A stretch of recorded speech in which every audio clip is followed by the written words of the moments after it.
حدیث بس دا په غور باندې واوري او دې ترجمه کومه. حدیثونه دو قسمه حدیثونه دي. یو حدیث نبوي چې دا د رسول الله صلی الله علیه وسلم خپل الفاظي خپل مفهوم نبی علیہ السلام خلکو ته بیان کړي، دا حدیث نبویه. دویم نمبر قسم دا غي ته حدیث قدسی وایي. حدیث قدسی دا چې قرآن نه دی خو نور د الله د جانب دی، الله پیغمبر ته چې دا سی وایي خو د قرآن حصہ نه. دا یو قدسی حدیث دی چې الله رب العالمین نبی علیہ الصلوۃ والسلام ته فرمایي چې دی بنی آدم ته وایا یا ابن آدم، اے د آدم بچیا. دا مونږ ټول چې نن په دې سکول کې ناست یو، په دې کلاس کې د زما ورونه او د خويندې میندې ناست دي، مونږ ته الله وایي اے بنی آدم، اے د آدم علیہ السلام بچیا، مالم ګټه دولتم ګټه و یاد ساته ګوره تفرغ لعبادتي، زما عبادت ته ځان ګوره وزګار کړه. حسنا د دنیا دومره زیات شي چې ستانه عبادت پرېږدي. په دې سورۃ توبه کې د ثعلبه رضی الله عنه واقعه دا بیان شوی دا، اگر چې علماو چې دا ثعلبه سب نه دی، دا بل ثعلبه دی، هغه خو صحابي وو. خو بهر تقدیر یو کس دی، یو شخصیت دی، او صحیح تحقیق دار چې دا راتلو د نبی علیہ الصلوۃ والسلام خو په جمعات کې بوسنا سوده ته خلکو حمامه المسجد ویلا، حمامه کوتره ته د جمعات کونتره، د جمعات کونتره. دا سي کس دی چې د نبی علیہ الصلوۃ والسلام په جمعات کې بسار ما خام ناسو د جمعات کونتره وا. خو نبی علیہ الصلوۃ والسلام دی ورځ ویل چې ما ته دعا وکړه چې الله تعالی مال راکړي، غریب یم چې مالدار شم. نبی علیہ الصلوۃ والسلام مال مغواړه،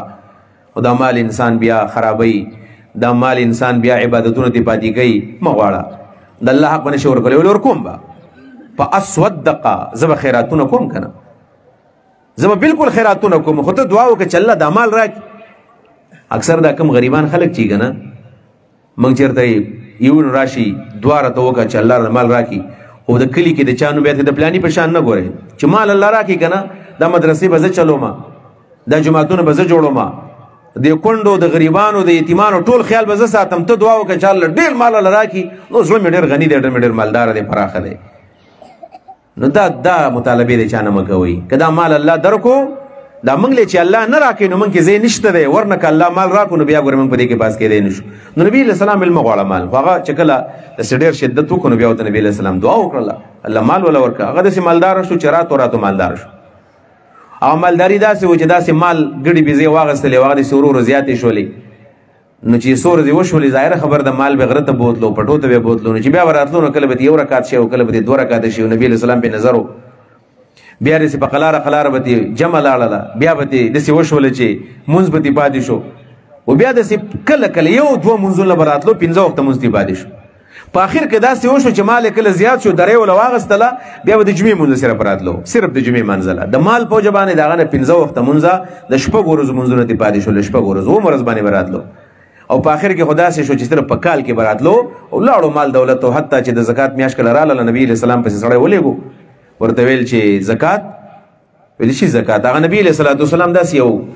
دستاویز لیکلی و چې په خانو کې 15 کې یو خدای، او په ګډو بيزو کې چې کله 40 ته ورسیږي، او بيزي چې او کله چې غواګانې 13 ته ورسیږي، او سره چې کله 7.5 تولو ته ورسیږي، او چاندي 52 ته. نو په دې منهج او په دې طریقه به زکات راغونډو. هغه چې کله وکړو ویل دا خو ټیکس دی، ویل دا خو نشم ورکولای. نو هغه چې کله راغی نو نبی علیہ الصلوۃ والسلام لملګری رال ویل ثعلبه دل صدر کړل، ویل نه سی ویل دا خو ټیکس ته ظلم دی. نبی علیہ السلام وی ثعلبه هاي تباش لاړې تبو برباد شي د مال د وجنه. ویل ثعلبه د تر زامن ناستو سید لاړل، دا صحابه او سید لاړ ورته ویل چې غر کو تباشولې. نبی علیہ السلام ته خیری وکړل راشه، او د نبی علیہ السلام سره روغه وکړه چې دعا راته وکړي. نبی علیہ السلام دومره خپه کړو چې کله راغی نبی علیہ الصلوۃ والسلام له دا زکات راوړو، نبی علیہ السلام ته مخبل طرف دوړو، زما وسنه وکړ تا خو زکات ته ټیکس ویلې دی، تا خو زکات او عبادت نه رګنلې، او ظلم چا سره کومه. او نبی علیہ السلام ته مال وانه غستو، بیا د حضرت ابوبکر وانه غستو، حضرت عمر هم دنه غسته، او د سیدنا عثمان ابن عفان په زمانه کې بیا وفات شوی دی. دا د مال نقصان او تفرغ العبادت لک ټیم د الله عبادت لور کول. اسنه چې زمونږ په دفتر کې او په آفیس کې او په بزنس کې زمونږ هر څه پاتې کیږي. بیا نبی علیہ الصلوۃ والسلام فرمایي چې ته ټیم ورکه خلکو ټیم را سره نشته، ولې ټیم نشته؟ ټیم استل غواړي. ته په دې ټیم کې زه بزنس کوم، دکان چلوم، الله تعالی سے فرمایي دا الله وینا ده املا صدرک غنن واسد فقرک، چې تا کله زما عبادت ځان وزګار کو نو املا صدرک غنن، زبستا سینه د مالداري نه ډکه غنی بشي کنه. مال مال به الله تعالی په زړه کې درواچي مطمئن ژوند به تیرې کفاف به دي کېږي لږ مال به دي او مطمئن به او دویم دا واسد فقرک ستا غریبۍ هغه به بندې کما فقر به دې ختم کم قرضونه به دې ختم کم مشکلات به دې ختم کم نور څه غواړې ته نو که لوی تاجر یې خو د الله عبادت له دین له پکې ټیم ورکا او بیا نبی علیه الصلاۃ والسلام فرمایي والا تفعل الله وی والا تفعل کدا کار دی ونه کو ټول عمر دی دنیا ګټله او د الله عبادت رضان وزګار نکو نو نبی علیہ الصلوۃ والسلام الله فرمایي چې املا يدک شغلا ولم اسد فقرک زبد لاسونه بیا د دنیا د کار نه د سړک کما چې اړو وزګاریږي بنو نه به د اتوار پر ورځ باندې وزګارې نه به د جمعې پر ورځ باندې وزګارې د چا غم خادي به نشي کولی د چا خواله به نشي ورتللی بس په مال او دولت کې بدې کې به لګیایي او په آخر کې به راته هارټ اټیک وشي د دنیا نه بلال شي خبره به ختم شي ولم اسد فقرک حاجت به ختم نشي حل من مزید کې به لګیایي چې ډېر یې وګټم او په آخر کې به د مال بستانه پاتې شي لہذا د آخرت غم پکې پکار دی او ابل حدیث سره دا دی چې نبی علیہ السلام فرمایي دا دنیا غمونه پرېږدوئ دا غم یو کوي من جعل الهموم هما واحدا هم الاخره کفاه الله من هم الدنیا چې چا د ټول غمونه راواغستل یو غم یې جوړ کو د آخرت غم الله خواله ورزما د کمال چې ګټم دې به راسه اډټ کېږي د کمال چې ګټم د دې حساب کتاب به کېږي زمانه د عباداتو به الله زمانه تپوس کوي نو نبی علیہ السلام فرمایي چې من جعل الهموم هما واحدا هم الاخره کچا دا ټول غمونه پرېښودل یو غم شروع کو د آخرت غم رسول الله فرمایي کفاه الله من هم الدنیا الله بر دنیا د غمونه ول کافي شي دا غمونه به خود ختم شي ومن تشعبت به الهموم او کچا دا دره کم چې دا غمونه او فکرونه دا په ګډ وډ رالل کله یو غم کله بل غم هغه ځکه څوک زمکه علي بس دا بدتلی هغې له به ځان رسوي بل ځکه پلاټ خرڅېږي هلته به ځان رسوي په بل ځکه چېرته بیا دکان خرڅېږي هلته دا د دنیا غمونه د سره دي بل باس نه کوي چې کینی دا د پراپرټۍ او د دنیا او د مال د دولت بحث دا کله چې دا تذکرې زیاتې شي زړه په دې کې سختېږي په دې وجه باندې دا بحثونه کم کول پکار دي او نبی علیہ السلام فرمایي چې کله پیدا غمونه ګډ وډ رال لم یبال الله تعالی فی ای اودیه هلکا د الله پروام نشته چې په کومه کنده کې دا بیا مردار شو یعنی دله بیا چې مرګ راځي په کنده کې بوله مرګ راځي کندې نه څه مطلب د کندې مطلب دا دی داسې د پاکو خلکو خواته بوله مرګ نه راځي کلمې ته او دارنګې شهادت ته او ایمان ته به توجه نه برابرېږي په داسې مرګ باندې به مړ شي چې بس دا یو کنده ده په دې وجه باندې عزتمندو دنیا زمونږ ضرورت دی دا به ګټو خو دا مقصد نه ګرځو او څنګه چې آخر کې یو خبره کوم بیا انشاءالله شیخ صاحب راځي چې حضرت ابوبکر صدیق رضی الله عنه دا په خپله باندې تاجر او کله چې دا د مسلمانانو خلیفه شو صحابه کرام ول په لاس باندې بیعت وکړو نو په سبا له باندې ویل هغه د کپړې تاجر خپل کپړې راغستې او روان دي بازار ته وځي ابو عبیده بن جراح رضی الله عنه چې دا د ناظم مالیاتو د مسلمانانو وزیر خزانه او سملاو شو ویل چرته روانې ویل زما ځان خپل بچو رزق ګټم نو ورته ویل چې ته اوس خپل بچو رزق نه ګټې ته د مسلمانانو مسلې حل کې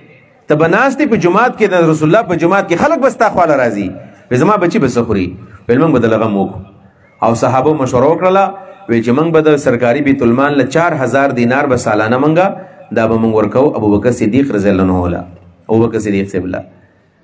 داسې خلک موږ جوړېدی نه شو کوشش وکړو چې داسې پیښې وکړو نقل داسې وکړو نو 4000 دینار ولا سالانه مقرر کړل ابوبکر صدیق د مسلمانانو 2 کاله او 2 میاشتې او 3 ورځې خلافت کړی دی یعنی 3 میاشتې جوړېږي تقریبا 2 کال او 3 میاشتې نو دا 4000 او 4000 نو 8000 دینار دته ملاو شي د حکومت د طرف نه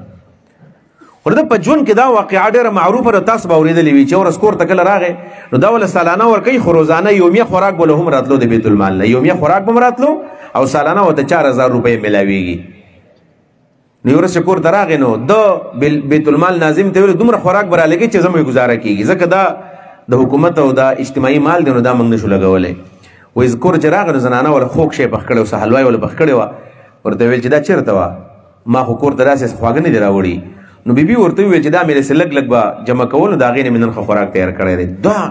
د مسلمانانو مال دی دنیا په زړه کې نشته دی نو لاړو ابو عبیده ته و چې زموږ د کور د یومیه خوراک نه به دومره کټوتي وکړي د دې نه بغیر زموږ ګزاره کېږي او کله چې وفات کېدو نو د هغه په وصیت کې دا وصیت و چې زما خو داسې شی پاتې نه دي خو دومره ده چې زما سره په خپل خزانه کې 8000 دینار پراته دي 8000 دینار داسې وکړي چې زه وفات کېږم نو دا به حکومت ته واپس کوي دا مال سرکاري چې کم سالانه سکالرشپ وظیفه راکړې ده ما د هغې نه 1 روپۍ نه ده لګولې او دا خدمتونه ما فري وکړل د الله د رضا دپاره نو هغه پیسې واپس بیت المال ته جمع کړې دي هکې دا خو دغه دپاره حلالو د صحابو اجتماع ده د صحابو اجماع ده د صحابو اتفاق او مشوره ده هغې په مشوره باندې ابوبکر صدیق له 4000 دینار مقرر شوي دي په هغه ونغستل او ویل دا به ویل تاسو بیت المال له ورکوي الله رب العالمین نه به دعا کوو چې الله رب العالمین زمنګ د زنا د دنیا مینه وباسي او حقیقت کې زمنګ زنا د آخرت کورونه جوړ کی او الله دې منګه په دې خپل ژوند کې خپل عابدین جوړ کی چې د عبادت صحیح تصور مفهوم دا زمنګ ذهن ته کوشي او منګه د خپل ژوند د الله د رضا د الله د احکاماتو او د رسول الله صلی الله علیه وسلم د ارشادات او تعلیماتو پرانا کې تیر کو او اخر دعوانا ان الحمد لله رب العالمین.